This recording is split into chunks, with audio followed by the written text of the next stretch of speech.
Mayo es por definición criolla el mes de la historia, creo yo, y sobre todo si hablamos de Citibel. Todos estamos en un rinconcito de la historia, titulé los párrafos que siguen. Porque a la historia hay que interpretarla, entenderla, no tratar de aprenderla. Hasta sería pedagógico que cada uno tratara de descubrir en qué rincón de la historia le tocó tener su lugarcito. Una ojeadita a la vidriera de la librería del pueblo nos da una idea de que la historia no es solo como nos la contaron. Hay otras visiones, otros puntos de vista, llamados a converger y divergir en un mismo escenario.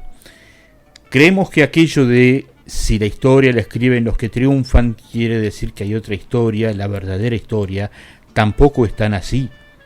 Pero como a uno la historia se la cuentan y no la vive, todo depende del narrador y en el caso de este escriba, recién en quinto año de la secundaria se topó con una visión del pasado que si no llegó a entusiasmarlo, al menos le despertó el bichito de la curiosidad.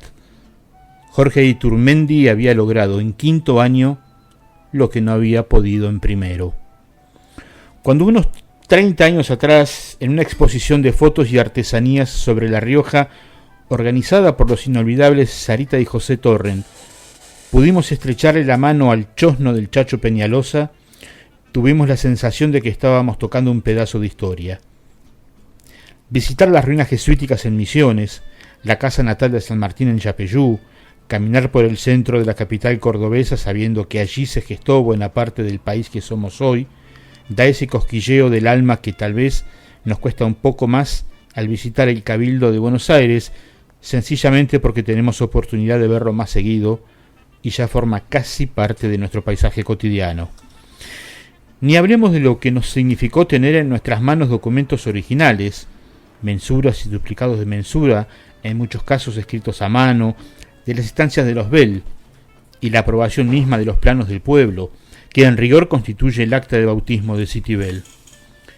El solo pensar que las tropas inglesas desembarcaron en Ensenada y descansaron aquí previo a seguir su marcha hacia la colonial Buenos Aires nos da cierto escalofrío.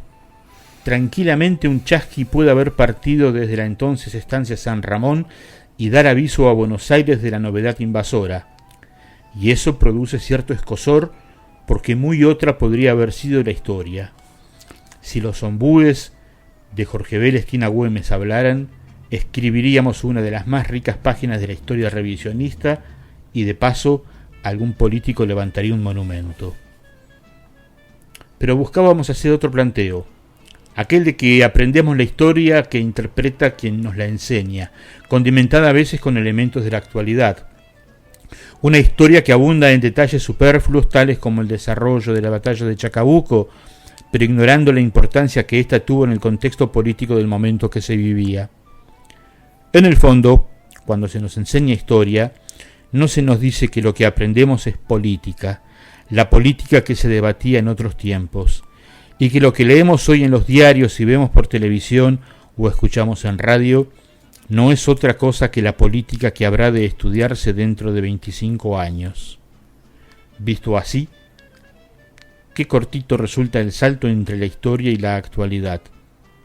Aunque parezca risueño y hasta ridículo, aún para los alumnos de los primeros años de la secundaria, los acontecimientos se fueron produciendo con la cronología del calendario escolar. Primero fue el 25 de mayo y su primer gobierno patrio. Inmediatamente después se crea la bandera para luego declarar la independencia.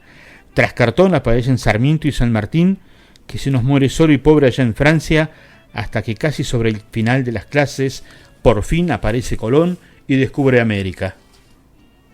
Una locura, un verdadero maratón de todos los tiempos. Este escriba necesitó de la idoneidad histórica y pedagógica de Jorge Iturmendi, de Graciela Monti, de Susana Aguirre en las aulas de la Estrada, para entender que Fernando el Católico, el rey de Castilla que ayudó a Colón y estaba casado con doña Isabel, no tenía nada que ver con Fernando VII, el soberano desplazado de su trono en 1810, cuando aquí se formó el primer gobierno patrio. Algo más de 300 almanaques se habían escurrido en las horas de historia y uno no había aún caído en la cuenta.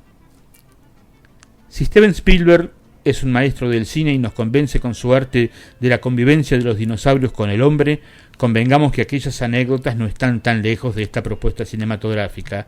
Aquella alumna que le respondió al mismo profesor Iturmendi que los etruscos no corrían carreras de autos porque no tenían pistas, en el fondo estaba demostrando que su ubicación en el tiempo no estaba muy clara.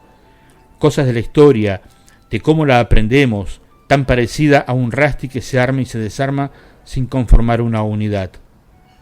Por eso, hablar de la historia de Citibel es tan importante para la identidad y el desarrollo de nuestra comunidad. El hecho de que su cumpleaños se celebre el mismo mes que el de la patria contribuye a hacerla más querida, seguramente, y tener un origen vinculado con una estancia lo acerca más a la tradición nacional, aunque ostente un nombre en un inglés mal hablado. Pongámonos la escarapela, hicemos la bandera y cantemos el himno. La patria está de fiesta y nuestro pueblo también.